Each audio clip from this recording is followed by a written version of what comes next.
Hey guys. It's been a long season. All right, cool. All right. Hello, everyone, and welcome back to the Abu Dhabi Debrief for the final time this year in the weekend videos that we're doing. So I want to start this off firstly by saying thank you to everyone who's watched or commented or liked or listened. I know we're not the most popular one, but I think I could speak on behalf of both of us that we're both incredibly proud to be able to say we've covered an entire season, seeing as it's our third attempt at doing so. Oh yeah. The first one was like, I think we covered the first race, and it's like nothing happened, and then 2021 Abu Dhabi happened, and we're like, we got to cover that again. Yeah. And then we got about halfway through last year, and then again just got a bit all too busy, and we couldn't do it. So I'm really I'm just super grateful we managed to get through a full season, and people have stuck with us as well. And thank you to you, Kyle. Obviously, I think we both had periods where it's like we sort of just had no motivation, but the other one just sort of picks us back. I'm like, no, let's do it. Let's push through it. It's not like we've been sitting on our asses as well. Like, Yeah. you know, I've been part way around the world and you've been all over the place, Yep. and yet we found a way to still make it work. We did it. But no, you're right. It's nice to hear, you know, not just random people that sometimes pop up that we don't know, but a lot of people that we do know that consistently check in and have Yep. feedback and reach out. So Yeah.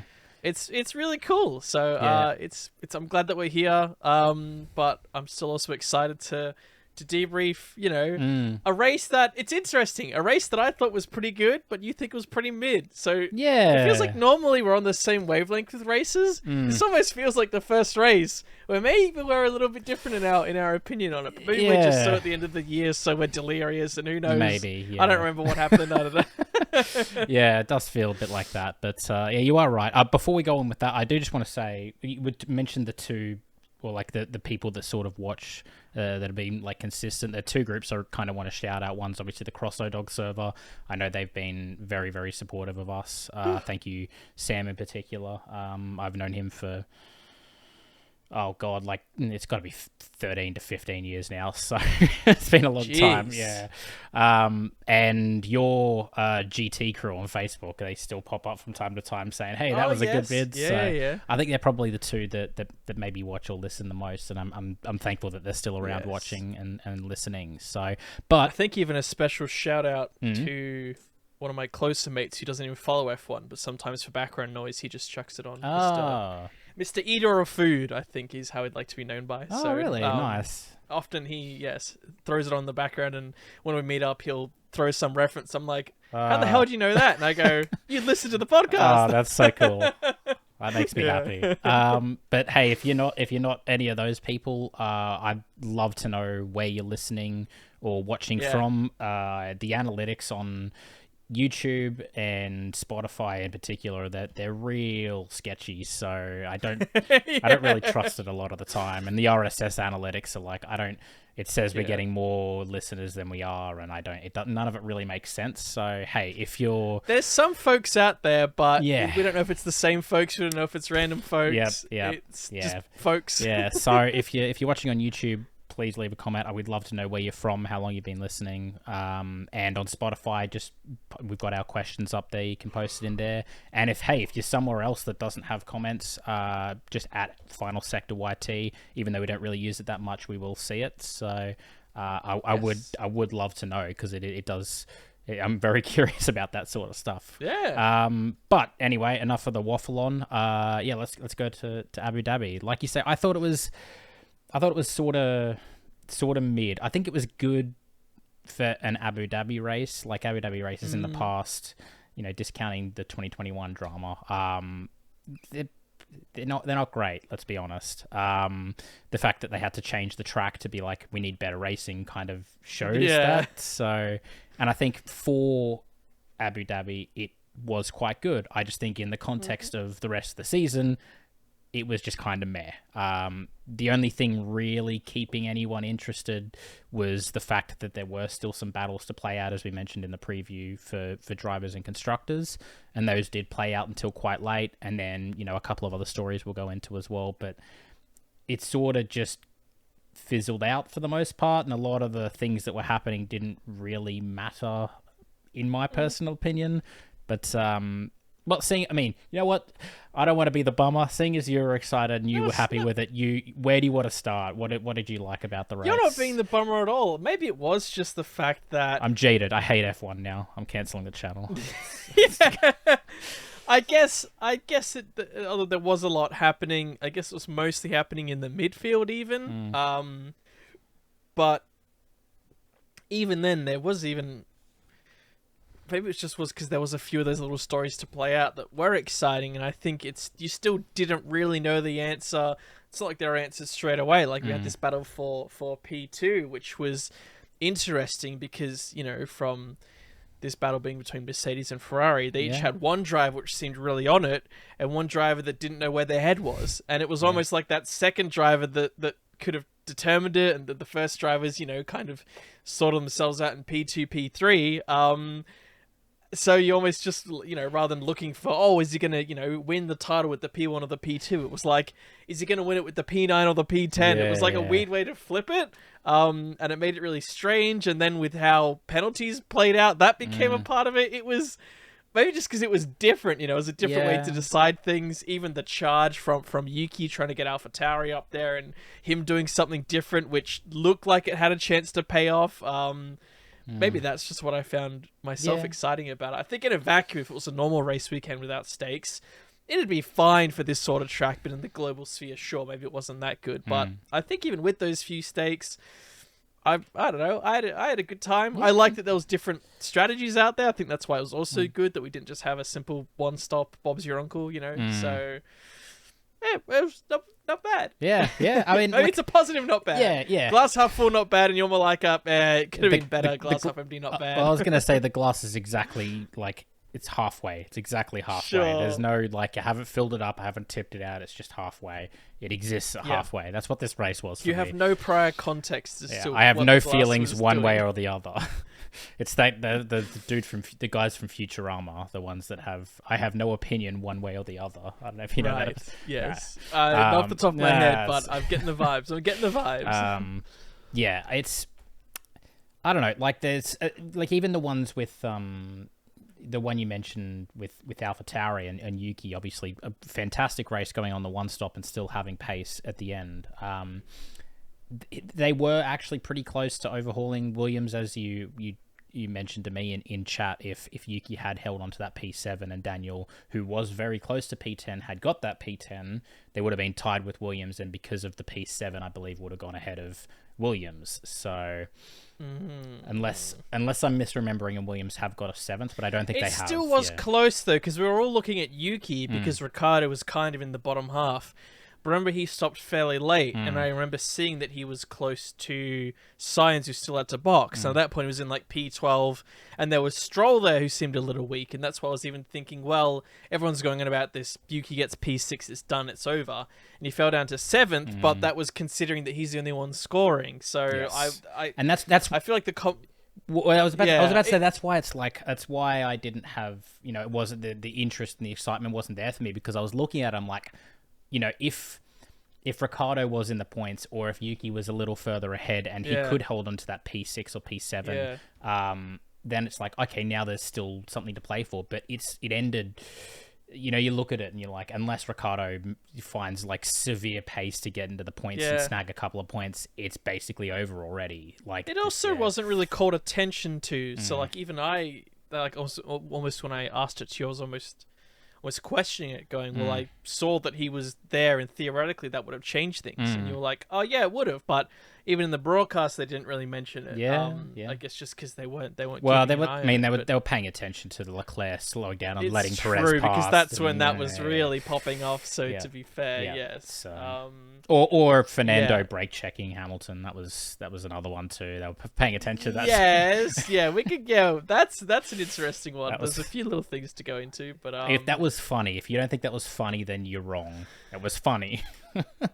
It was classic Fernando finding something that is close to what you'd call breaking the rules, but it's probably right on the line, which is ironic because he was slowing down for the DRS line, and then it was very cheeky. Yes, you gotta love him.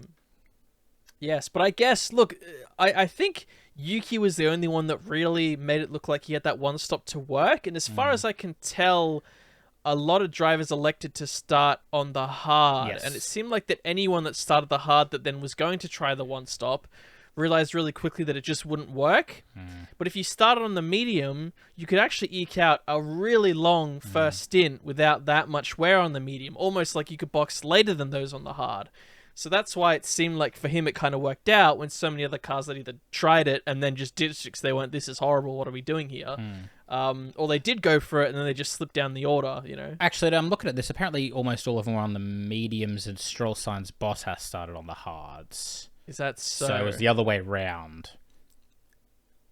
Yeah, so they all started on the mediums, and then Sainz went on the hards on the medium. Went long because he went hard, hoping for the safety car late. Yeah, that's right. And then pitted last lap because, again, that was the other story that you were looking at. Like, he went hard, and it's like, oh, he has to stop again.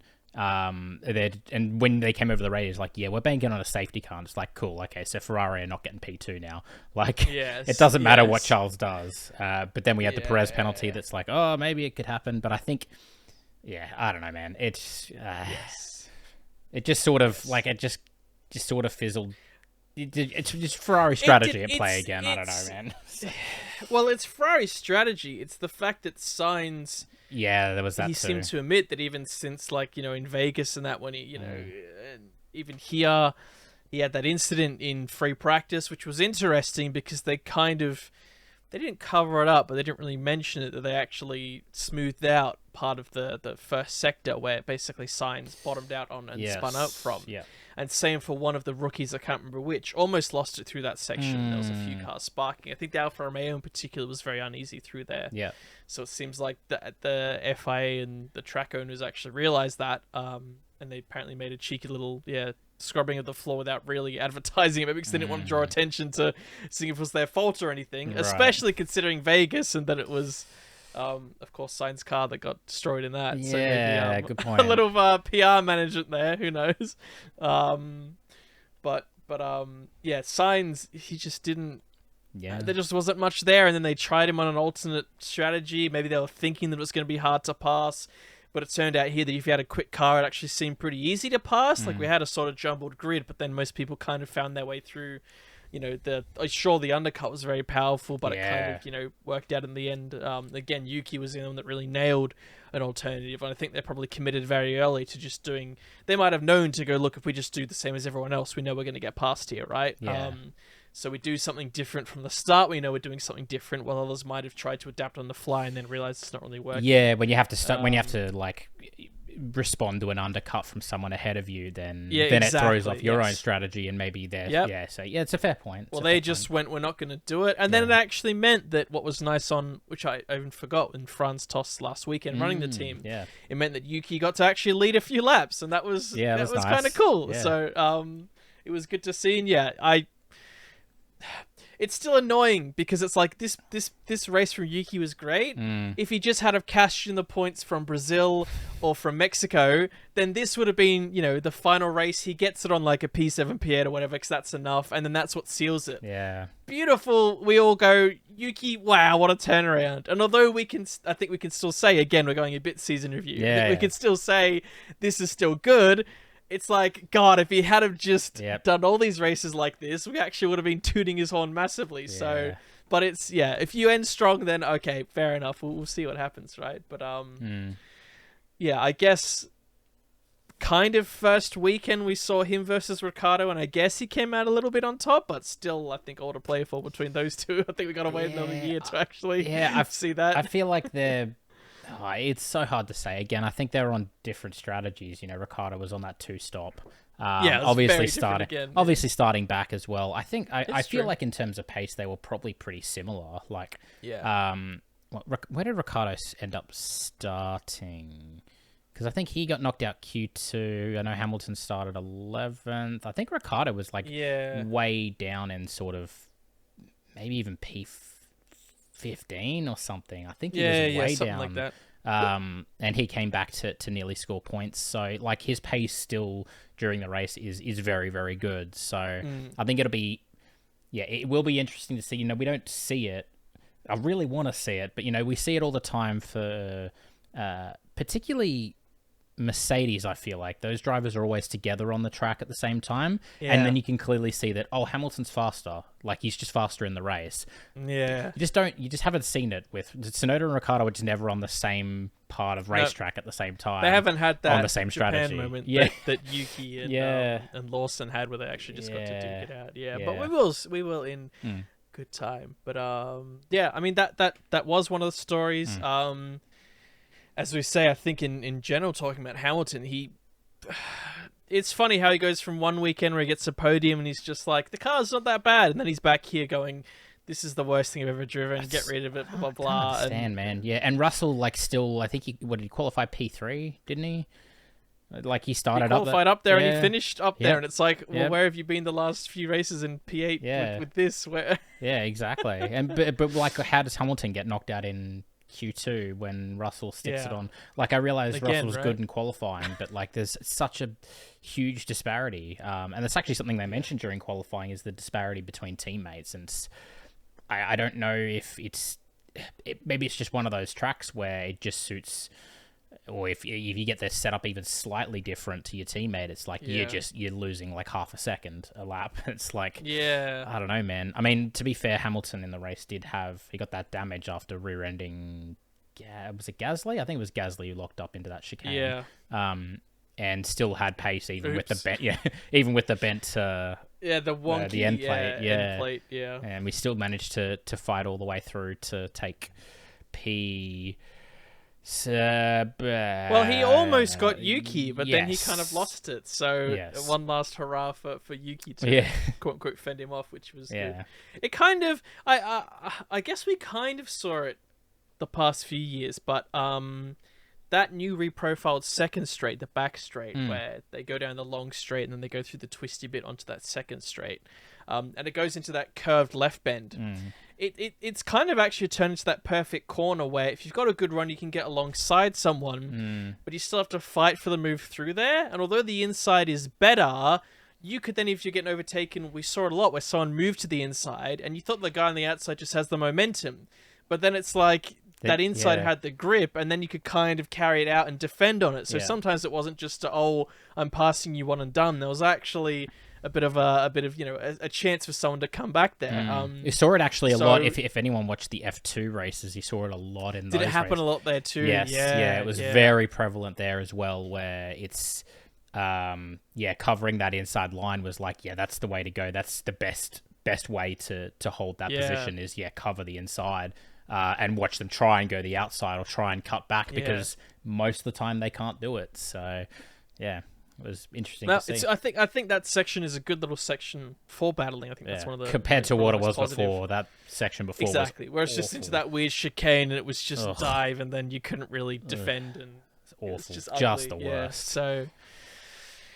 It's nice to have this. I guess just quickly, a few other things outside of the race that we had. You know, we did talk about in our preview for free practice, we had a lot of the rookies. Ironic that a few drivers are in the bad books and it wasn't any of the rookies. In particular, Sargent getting in the way of, I think it was it Doohan, if I remember correctly? I think it was an Alpine he got in the way of. Was that the one where you had to like dive out of the way on the jump final out the corner? way because he was essentially just sitting in the middle of the track. Yeah, that was scary. I thought he was going straight to the back. That was scary. Exactly. Yes, it was. I would say it's that surprising, but we had so many rookies, and it's a fairly tough track. You'd think one of them might have had a bit of a spin or crashed out, but I think actually all around the vibe was they did pretty good. So I mean, a good showing from all the rookies there, which is what we were hoping to see. As I say, free practice too, we had a few incidents, and then we also had Max still trying to do Max things. They came into this weekend. We still have this whole limited time. You know, if you're going out on a slow lap thing, in some past races where they have quite wide pit lanes, they've just said overtake. For example, for Brazil, pull over to the left, otherwise then you're allowed to overtake on the right. They didn't give a yes or no to what you can do here, and given that they have an area of the track which goes under a tunnel, it's very unique. Yeah. And we actually have seen in one year when we had an F2 crash here, which was very funny, where someone pinned it in the wall. Yet to happen in F1, and we probably weren't too far from seeing it this weekend, with Max pushing the rules as he does, trying to say, he likes to have a really quick period where he warms up the tires. And it almost annoyed me because on the commentary team, they said, oh, why does he go out there? He rushes and then he slows down and then people pass him anyway. It's like, well, it's obviously because that's a different way he likes to prep his tires. Like, he wouldn't just do it just to be trying to break the rules to go, haha, look, I passed you and now you're going to pass me. It's like, he wouldn't do it just for the piss of it, right? To take the piss. He obviously does it because he likes to come out with a car. He wants to get a heat cycle in real quick to not slow down, and then he slows it down a bit towards the end of the lap. Yes. While everyone else likes to be more slow, and then they kind of do a bit of a heat cycle so they get to the end. I do wonder if that sort of hindered him in... I mean, I know he's still sort of qualified P1, but I do wonder if that hinders him in qualifying a bit, if he does get stuck out. Like, we've obviously seen him in qualifying a lot, just because he has the pace of the car. He'll go out before everyone else if he can, and just get the clean air, even if people are like, oh, we need to come out at the same time to get the best grip. He'll go out early, which actually helped him in Brazil, for example, because he was the only one who got like a good lap. But I do wonder if the whole slowing down the pit lane, because obviously they come out of the tire blankets, they're cooling down on that really slow run out of the pit lane, and then they have to heat back up again. I wonder if just the way Max or even the Red Bull likes to prepare their tires, like they just don't like that. They just can't do that. Like doing that just takes a little bit of life out of him and a little bit of performance, and maybe that's why he fucking feels the need to overtake the way he did. And it could even be... Sorry. No, go on. Go ahead. No, you go. They changed the rule to basically say, you're not doing this. Let's be safe about this, right? Which was fair enough. And then we even saw later on where when Max would go out, he would then basically back up more than anyone. Like, he would create like an even bigger gap. And I think that's because then he builds up that space that means he can then run free and he's not going to risk catching up to someone. I think also, to your point with the clean air, he wants to also do his prep lap, his quick lap in that clean air. So it's both that he wants to overtake people because he doesn't want things to slow down that much, and because he preferably wants to get ahead of the queue. So it's a bit of a win-win if people are going to slow down. Where in this, he said, right, we're not going to allow to pass. I'm just going to make the biggest gap known to human history. So then I'm basically where I'd be anyway, and then I can just gun it around and then slow down. So... I don't think, again, I as much as the commentators try to go, oh, why does he just do with everyone else? It's like, well, obviously because that works. He has a specific reason. Yes, it works for him, and that's why he's as consistent and good as he is. So it's So and why that was interesting. Well, like even in Brazil, like he wasn't the only one to overtake drivers as well. Like he was the only one to do it here, and that's probably because I don't know. You probably shouldn't, and that's probably why the others didn't. But Max is no one else tried to go for it. But yes, Max was like, you know what? They haven't told me I can't. We've done it at previous races. I'm going to do it because this is what I like to do. And fair enough. Until they said, no, you can't do it. And then he's like, okay, fine, I'll play. And then complain about it. I'll bitch and moan, but I'll do it. And I think the real result is, again, end of season thing is... they've been trialing a few different things. They've admitted to say, we know none of these are perfect. Just hold on for a bit. We'll sort something out. I still don't know what it is. We may just go back to saying sort it out on the track, because otherwise you might just have to do it track by track. I mean, maybe, some circuits it works to kind of back up near the end. Other circuits like Singapore, it doesn't work. So you feel like you might need some sort of flexible rule. Like Brazil, having people move over... It kind of worked out. That kind of worked. But of course, you can't do it here in other circuits. So maybe it's circuit by circuit basis. Maybe in their press conference, the driver meeting beforehand. I was going to say that. Just say, this is here's what we suggest. What do you think? And everyone goes, raise their hand. Or they can modify it if it's bad in FP1. Maybe it looks a little silly because they're not sure what to do, but then there's not a perfect solution. While these F1, it's not like other cars like GT3 cars where you just go out, you don't worry about slowing down or whatever. It's this particular type of car. They do it for this reason. They're sensitive to the dirty air. It's the reason why the junior cars you see there's a problem. It's the reason why them in Monaco go out in groups and all that jazz, because it can be so bad, right? So it's just unless you completely change the car you're using, we now see it is an issue we're gonna have to deal with. It's always been an issue. It's just that it's things are so much. Yep. No, you're right. It has been an issue, and if you've watched, was it last year or was it the year before, that Monza qualifying? Yeah. Oh my god. I think that. Well, that was partly because of the slipstream that they wanted. Yeah, so that was it was even worse. more pronounced. But that was partly what started introducing yeah. the minimum lap time as well, to try and cover both sides of it, right? It was really funny, but also really stupid at the same time. And we don't like this. We don't want repeats of that. It's funny once, but when it happens all the time, it's like Anyway, I think that there is a bigger discussion that we could have. In a season review as well. I feel like, to be fair, I don't know if anyone really knows what what can be done about it. There's not a one size fits all. We've seen that. It's got to be done track by track, or something else completely fundamental. Like, do we just change how we do quality? I don't know, right? Like, you do top 10 shootout one by one, that solves it, but that's a whole different deal, right? So.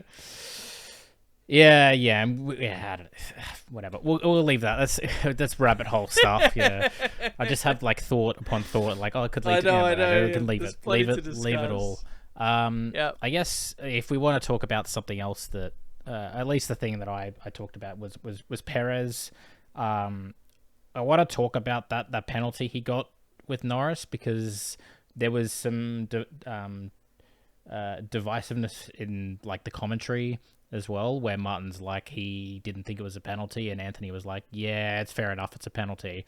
And I'm watching, I'm like, that's like a slam dunk, bro. That's like, I don't know how you can look at that and be like, oh, I think that's just fair racing. It's like, no, Perez went too deep into the corner. He didn't make the corner. He even said after the fact, I gave you the quote, right, where he said, sometimes you break later into the corner and you're not fully in control. And that was his argument for why he shouldn't have got the penalty. It's like, bro, you have to be in control. You went into the side of him. You didn't give him enough room. Norris had to come back onto the track, and you didn't leave him enough because you were going this way when the corner was this way.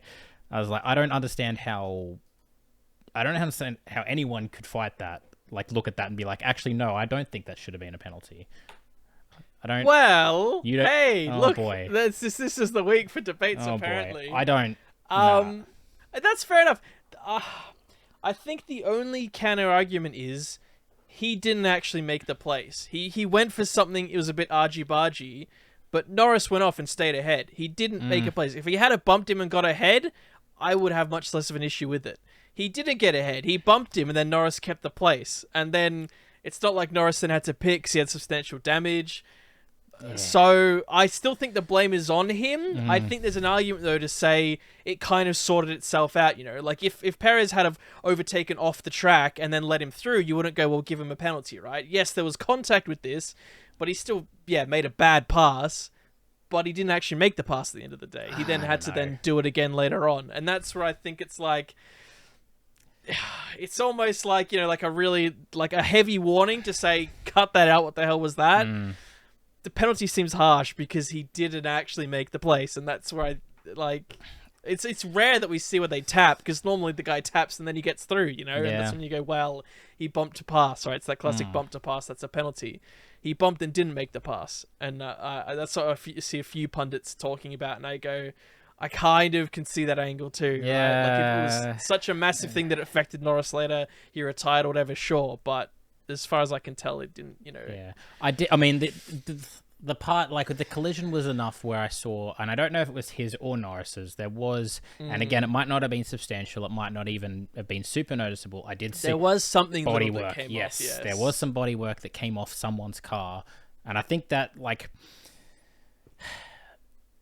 I get the point that, like, okay, he still kept the place, fine, but when the contact's big enough to cause any sort of damage like that, then it's like, you shouldn't have gone for the move in the first place. But would it depend whose damage it is? If that came off of Perez's car and Norris's car was fine.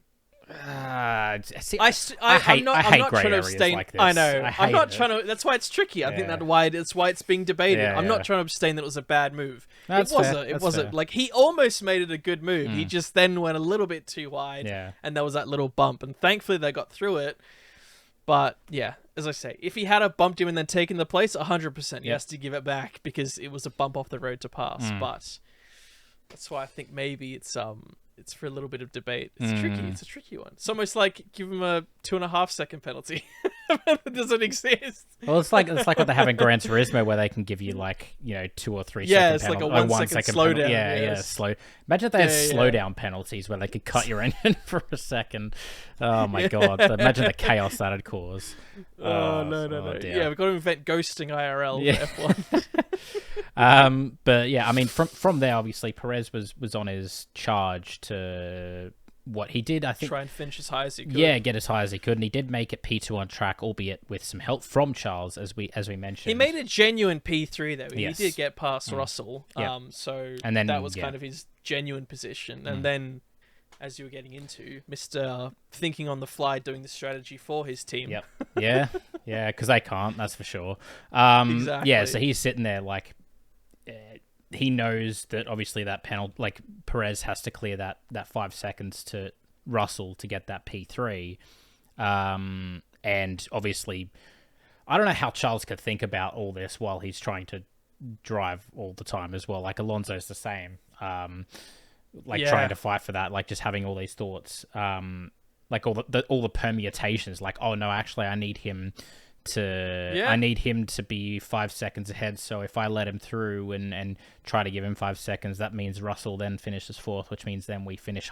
How do you think about all that, and then also be one of the best racing drivers in the world and around a track for 58 It's the same laps, thing that Max does. Even Max was going, hey, Checo, do we need to help him? Do we need to do something different to give him a better place, right? That box him first or whatever, little things like that, right? Yep. Yeah, true. Yeah. So, but yeah, a valiant effort. Yeah, very much so. And I think he did say he was going to give him a tow, but instead he just let him past. Yeah, maybe he rethought about it and he thought that maybe just letting him through rather than trying to faff about with it was quicker. He might have also been thinking about if he could slow back enough to get dirty air to Russell to try and slow him down. Yeah. I don't think as a lot he of did people that, reference to. No, he didn't. He stayed about 2 seconds ahead at the least of it. And some people reference, which is fair enough, back to the 2016 title decider when it was Hamilton ahead of Rosberg, which was enough for Rosberg, but Hamilton knew that Rosberg needed to be passed by one of the two cars behind him, Vettel and someone else at the time. How much did he slow a lap for that? Because they had the numbers. It was 10 tremendously slow. And to be fair, his team was his team was telling him, come on, pick it up. And of course he was saying, to be completely honest with you, this is what I need to do to try and win the title. Yeah. And you could have seen Leclerc try something here. Yes, it's a bit different because he still had to finish ahead of Checo while Russell had to finish behind Checo. So would have had to like so Russell was pushed back enough, but he wasn't back there. But then again, you could say, well, if he doesn't get it, then he's getting third anyway. It doesn't matter if he then loses, the second or the third. The overall goal. I guess, except unless he's trying to fight for that P4 in the championship, which the result still didn't even end when I realized you got it at the end of the day. I went, Alonso got the P4? What? But anyway. Somehow. I know, different thing. But, Is it? Wait, actually, is that, speaking of that, on a tangent, is that based on the amount of podiums or the most amount of highest placed finishes? It would have to be a tie because he got it tied with. It was tied, Leclerc, but and then he's had more P2s than Leclerc, I guess. I don't know if it was that or if he would have had to have. Yeah, is it more P2s or is it more podiums? Because I know Alonso has 8 podiums to Leclerc's 5. I think they do of the highest position tied. Okay, you've got. I wasn't sure. That's why I was asking. They don't have P1s because only Sainz and Perez got the other P1s. True. Then. Yes. So it really rails down how bad a day it was for Sainz because I didn't realize Sainz was the one who was ahead of that battle at the start of the weekend. And then he lost to all of his competitors there. So, oops. Like a -3 on his card. Yeah, that's not great, is it? Yeah. Yes. But, it paints... Yeah, Leclerc, I guess, in a good light. I think that those Ferrari drivers still... Again, we can review it later. Both, I think, overall are pretty good. It's interesting for Leclerc as well because if you look at his results and you look past Brazil, which really he had no control out of, for the past 5 or 6 races, he's actually been really strong. I think he had a podium basically every race outside of Brazil, and he probably would have started had a on pole from. Exactly, yes, he was started from the front, so he really almost certainly would have. Which I think. Again, looking forward, probably bodes well for him and showed that he found something. Even if we're less sure about Russell, Hamilton, where they are, but well, I was gonna say I wanted to speak about Leclerc a little bit more as well, because that Ferrari, like all throughout FP1, 2, 3, and hell, even Q1, Q2, and I feel like I've said this about someone else as well. I don't even know if it was about Ferrari, but it was definitely about another team like recently. They were just nowhere. Like they were so obviously like slower than the Red Bulls and the McLarens and the Mercedes and hell, even the Astons. And then Leclerc's just like, I'm going to put it on P2 in quali out of nowhere and do this god tier lap. Like, even though his first run, or like he was barely making it out of Q2. Yeah. It's like, and then he just puts it on P2 and you're like, how does he do it? I don't understand how he does it so consistently. He just pulls out these god laps. And then in the race... You got to admit, it was a good quali. It was good. It was a really good quali. That was tense. It was spicy. But yes, in the race, and then... We suspected normally they might set up... Well, we say they normally set up a better race car. They used to, and then they changed to it. They had a better quality car and a worse race car. But now the race car kind of looks good as well. So it almost feels like he I don't know. Sainz has it now and then, but Leclerc's definitely kind of sorted out both the quality and the race with these last... At least this last, fifth of the year, per se. So yeah, it was weird because I expected the Ferrari, they obviously... Being such a high-deg, tire race, I was expecting Ferrari they'll drop back, but he didn't really. Like throughout the race, his pace was solid. He was really, really, really good pace. Yeah, he was behind Max, but he really wasn't that far behind Max. Yeah. I think it was within like single digits for majority of the race, which is saying something. Well, he was for like a lot of the start of the race, like the first 10, maybe even 15 laps. I think he was still within like a second and a half. So occasionally dropping into the DRS, you kind of had to keep one eye on it. It's positive. Yeah, very positive. It's just weird how it's always like every race it feels like a different team that's doing it. Like sometimes it's McLaren, sometimes it's Ferrari, sometimes it's Mercedes, and it's beginning of the year it was Aston, and it's just always Max out in front, and then it's just sometimes one of these other four teams that are nipping at his heels. And it could be a different driver as well from the team that's nipping at his heels. Yeah, exactly. It could be Piastri, it could be Russell, it could be not Stroll, but whatever. I mean, talking about Stroll, I feel like he's sort of lifted a little bit, since everyone sort of wrote him off, us included. I feel like, I mean, a lot of people have written him off for a lot longer, but to the point where it's like he's killed Aston Martin's chances of getting anything. But yeah, he's looked like where everyone sort of expected him to be. Like no one expected him to be sort of Alonso's pace, but he still has issues in qualifying as well, trying to actually make it into Q3. But on race day, he looks okay. He's been getting it together again. So those sparks we saw in the past on occasion, he seems to be more consistently putting it together now, which is good. Yeah. So hopefully that means for next year. Like hopefully they can, if they can do the same thing they did this year, then that bodes well that at least he's finishing in a reasonable place. Like if he finished on where he was, 4 or 5 races ago, coming into next year, then.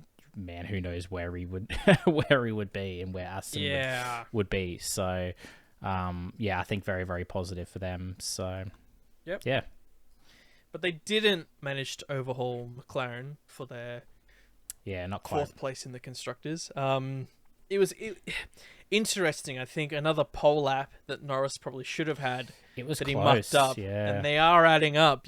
I think every time we've seen this, we've talked about how. It's maybe better to make the mistake this year because although you could snatch a freak pole, realistically in the bigger picture, it probably won't convert. Or even if it does, it's still, there's not that big a title, I guess, hope or ramification you're going for. So it's maybe still a little alarming to see, but it's clearly showing that even if it's there, he's still trying to push that ragged edge. And really, if he makes that error, every error he's made has just been slightly over the limit at one certain corner. And almost the commentary is if he didn't make that, he wouldn't get the lap. But then if you told him to back it off, he probably wouldn't have been slower everywhere else as well. So it's you can tell he's frustrated. Like he used to be really upset and angry at himself, and now he's more just like, I knew it was inevitable. He gets these days where he knows he can feel it, but he's just like, it's like that 50-50 chance to get it or not. And every time for now, he's just rolling the bad 50, the bad 50, So Although he wants to get to a point where he knows he have the confidence like Max to know when he goes for a killer lap, he's just going to get it. It was a shame because the lap was so good, and then he just slided around a bit, and you're like, Yep. damn it!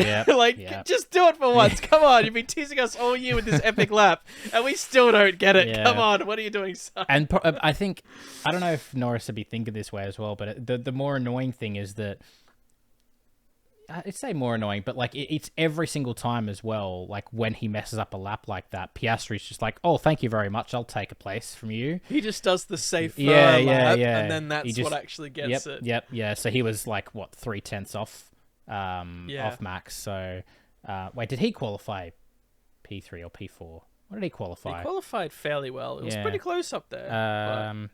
God, what did he get? Yeah, he was. Yeah, so.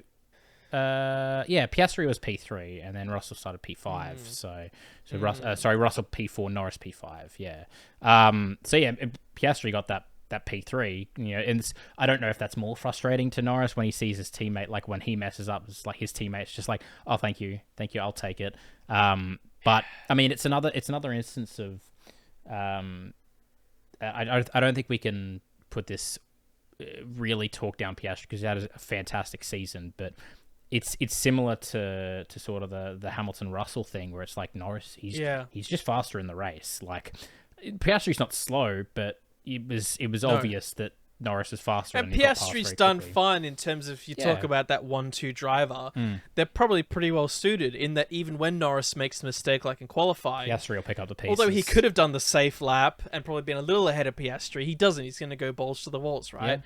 But then you go back to Piastri and he at least banks the safe lap, right? It's what you don't get from Max and Checo, or if Max sort of stuffed up his quali, Checo isn't there still to get the P1 or a P2 at worst case with a fairly safe lap. He seems to just be really far behind. So it's almost like they balance well because, you know, Piastri is always going to get the decent starting position and still get enough points where, you know, he is part of the reason why they got the P4. Without Piastri, if he still had, you know, an old Ricciardo or someone else in this car, Aston probably would have had them fairly easily. So it'll be interesting to see in that dynamic where if Piastri, now that he has this year and almost this baseline that he knows even his fairly safe running is pretty good, whether he then can start to push that envelope. You know, it's similar to when Norris started. I think he started very similar, kind of being a bit safe, and then found that actually he really had some potential, and now he's really pushing that potential, and that's just where he's struggling just to find that balance on the limit. But it's good to see at least that he's doing it, because then you feel, again, going forward, he's just going to keep trying and hopefully then, you know, start to actually, hit those converting them, races. Exactly. When it might actually matter as well if they don't start as the slowest car next year, right? So that does help a lot. It's crazy to think that they were the slowest car in Bahrain, huh? It's amazing. We'll talk about that in the debrief, but like I'm gonna, I think, we'll have to, in the season back review, and look at the season as a whole. Because I'm gonna have to go back, and this is what I did for last year as well, is like watch all the race highlights and just see, like remember where everyone was, because it feels a long time ago that McLaren were the worst team coming into the season and Aston were the second best team. It's very, very, very weird season, very good season. Despite it being so dominated by Max, I feel like it was considerably better than last year. Like last year we had Ferrari for a little bit at the start, and then it just sort of faded, and it was still, there was little things, but it sort of just leveled out in the end. Disappointing. Exactly. But this year it's been all the way to the last race. There's been battles, there's been ups and downs, there's been, you know, drivers, you know, rising then falling, and teams rising then falling, and then rising again, or slightly rising in Aston's case. And you know, I think it's been an incredible season. I think it's been one of the best, like overall, outside of the dominance at the top. I think it's been one of the best I've probably watched overall. I can't think of one in recent memory. I think the way you'd rate it is for a dominant season, which really we talk about, you know, you group it in those classic dominant seasons. The stats basically add to say if this wasn't the most dominant season since F1 began in 1950, it might be the second most dominant, right? Yeah. And yet in saying that, for the group of maybe 10, 15 years of races you could classify as dominant seasons throughout the ages, this probably was the most enjoyable, just because it's funny how he had that dominance at the top, but it's not like he had 1 minute, 2 minute gains, lap 90% of the field. There was a number of races where there was a genuine challenge, a genuine fight. He didn't start on that pole. How many times do we have Leclerc or Ferrari starting a pole that didn't convert? So it's almost like, yes, on the record books it was the most dominant. There was at least something little that was teasing us there for Max to potentially not lose it. In fact, for Max to potentially lose it, I should say. And even when he was out in front, due to all the other rule changes, this rule set, the cost cap changes, the wind tunnel time, the faux BOP, we had the most close qualifyings we've ever had in the most dominant season ever. You don't really hear those two together. Normally when you have dominance, you have 5-second field spread, and yet we had the closest ever with a dominant season. So it's been good. I'm almost it's nice to almost think we've got a bit of a break, but I think it's not just like we're like, oh, thank God it's over. Finally we get a refresh. We just need a refresh. It's almost just like, that was good. Now this makes it really exciting for next year, right? Yep. Yeah, definitely. But I mean, unless you had anything else to talk about on this race, I guess I'll sign us off for this one. There wasn't much else. No. I mean, Alpine seemed to end on a bit of a fart fizzle, so like there was infighting again on the team and all sorts, but they just seemed to be not having a great weekend. And most other teams that were quiet again. I mean, Haas were kind of nowhere, Alpha were kind of nowhere. Williams were nowhere as well. That surprised me. Yeah, they were far lower nowhere than we even expected. Very but odd one. I think more credit again to AlphaTauri, which, as we say, even brought upgrades to the last race of the year because of how desperate they were to get through. But yes, I did find it funny, just to lead off on I think it was James Vowell's comments about if he was scared of losing P7 or not. And he said, well, in August we started working on the new car, and AlphaTauri have just brought a new upgrade in November. So even if they get it, okay, we'll let them have it because we're feeling good about next year. So it was like, oh, they got it anyway. But yeah, it was he's a smart man. What a good guy to get in that team. Like, you just even when he's asked like those nagging questions like, hey, what's happening with Sargent's seat?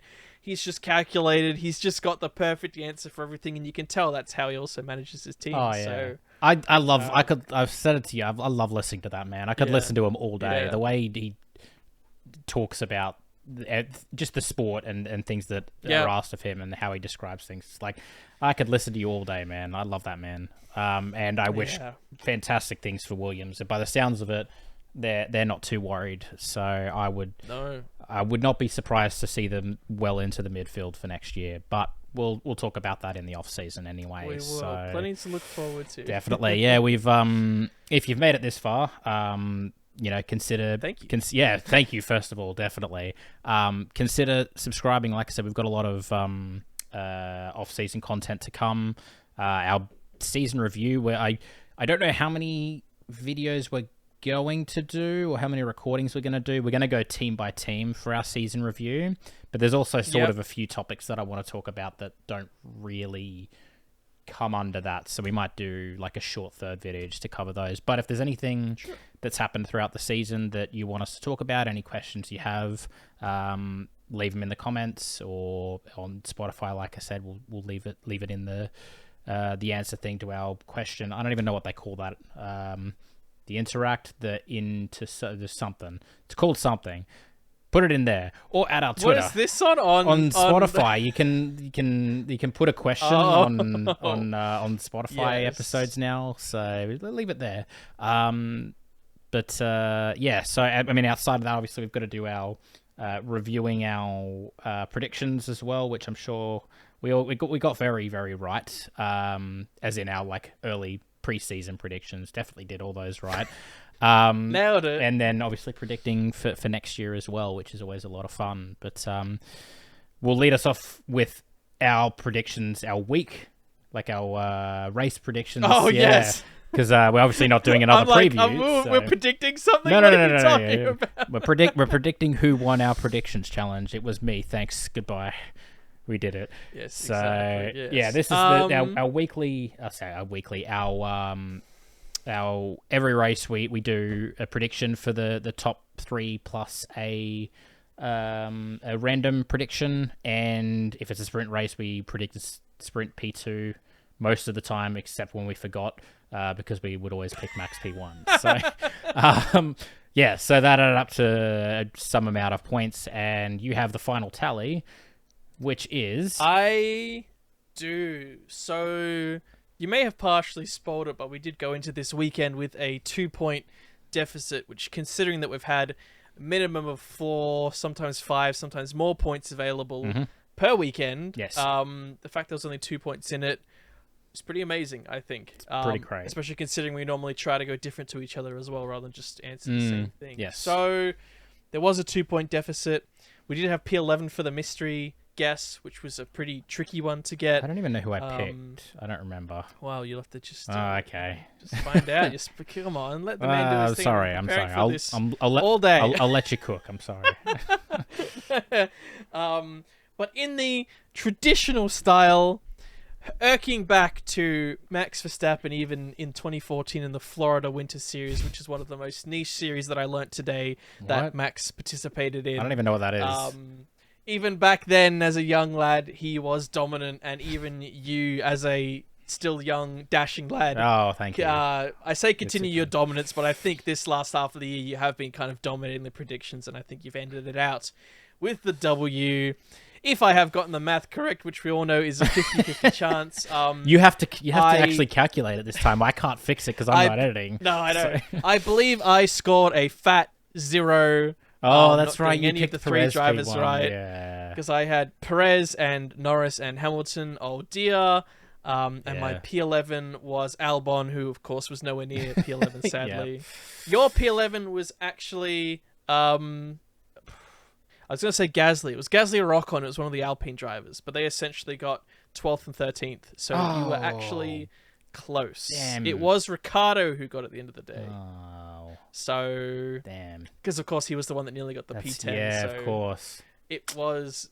You were actually very close to scoring even more. When I first looked at it, I went, "Did they get that?" But you did get the one for Max. Yeah, because, well, yes, and I picked Norris Hamilton as well for P2-3, and yes, again they weren't. We saw how tricky it is to predict these things. Yeah, I don't know how Leclerc got that P2.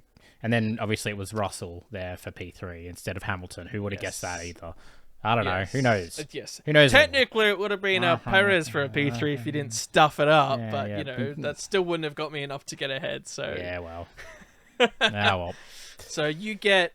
I don't know. There seems to be a trend that for predictions, people are starting prizes as of next year. So maybe we'll start a prize for next year for you. For me, or maybe you're just assuming I'm going to win next year. No, yeah. Well, you know what are you going to do? If you won this year, it's guaranteed, right?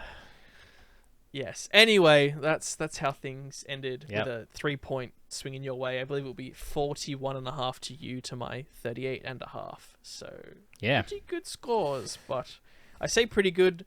Maybe the average person would get a good 60 or something, and then we just look like they completely fumbled the bag. Yeah, I like. There's no way to know. We're the only two competitors. Yeah, I think you said like in the preview, like, oh, maybe we should do like the number it's out of, like how many we could have gotten. But it's like I don't know if I want to know how many I missed. We've changed the rules up as well, so it's hard to know. Yeah, that's true. Changed up like halfway, and I don't know. Yeah. It's.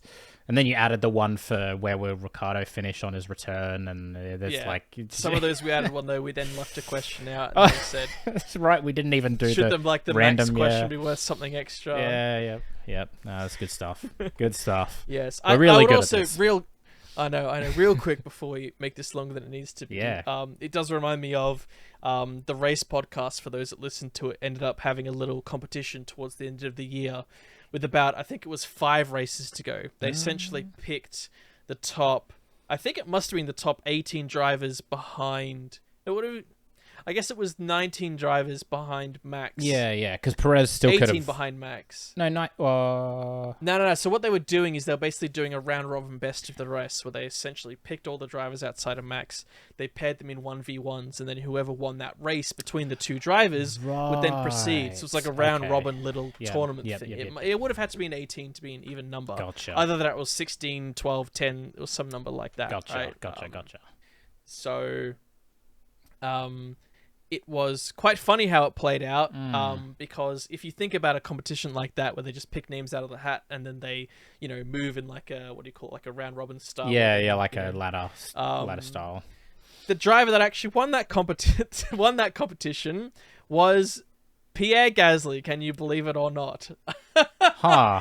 Because he got matched against, I think it was like Leclerc in Brazil when he crashed out. He got matched against Norris in Vegas when he did poor. And this race, he got matched against Sainz, and we saw what happened for the finals, which was Sainz versus, Sainz. Yeah, so... Wow, I thought that was quite funny. Yeah. And so I think beforehand, people would like guess who won, and then they'll like raffle off from the people that picked the winning driver to give them a prize. So they said they'll have to check if anyone actually picked Pierre Gasly, because that would be quite funny. if there might be 2 or 3 people going, hey, I might win a prize here. I'm rich. So if that shows anything about the prediction game, yeah, it's F1. Who knows what's going to happen, right? Yep. Yeah, definitely. I might pop up even like the little table they had. And, yeah.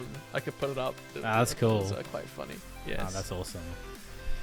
Predictions are good. They make it interesting, especially when it is so unpredictable. I think that's it's fun. Yeah, exactly. And the fact, like you said, that we both went so different and it came so close shows just how unpredictable it is, and how I was so confident about getting really good weekends, and then this weekend I know you went bold, but like getting 0 points, and then I was like playing it safe and I got 1 point, and it was the max one, and it's like, what do we know? Right. What are we doing here? It's basically, nothing. I mean, that's it from us. Thank you to everyone who watched or listened. Again, I still can't believe we made it a full year. We'll try and do it again next year, but until then, we've got a couple of months of 2 or 3 months, something like that. It's like 10 weeks or something of off season before we come back. Stay tuned. We'll have a few out in the meantime, but take care, and we'll see you very, very soon. Bye-bye.